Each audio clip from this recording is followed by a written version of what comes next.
On Monday, Donald Trump will embark on his first overseas trip in his second stint as president.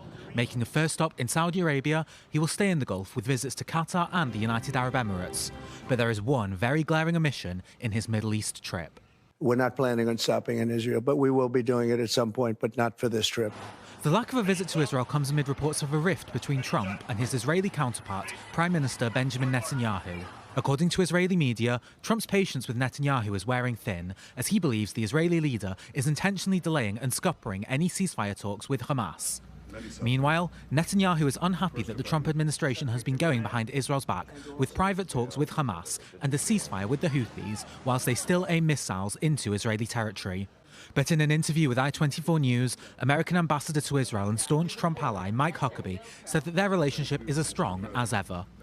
Prime Minister Netanyahu has spent more time with Donald Trump in the last 3 months than I have. He has been to the White House more than any other world leader. They've been on the phone more than any other world leaders have spoken.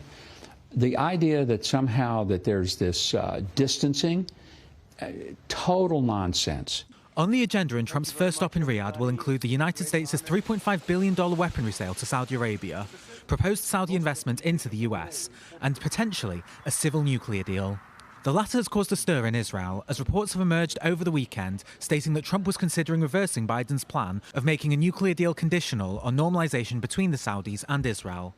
Huckabee took to X to deny these claims and said that he hoped for a normalization deal soon. It's a good opportunity for all the nations of the region to realize Israel is not your enemy.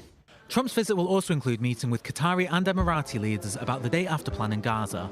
And sources have told I-24 News that he will meet Syrian leader Ahmed al-Sharaa in Saudi Arabia. This comes as tensions between Israel and Syria are simmering, with IDF deployments in the Syrian buffer zone and Israeli strikes on military targets in their neighbouring countries. In recent weeks, there have been back-channel talks between Israel and Syria. But Huckabee insists that, all things considered, the US still has Israel's back. I don't think they should read into it that the United States has sort of walked away from Israel, abandoned them. None of that is true. Israel has said that unless a deal was sorted out during Trump's visit, then it would expand operations in Gaza, essentially taking over the entire strip. But Israel has been reduced to an indirect role in Trump's densely packed first foreign trip as the 47th president.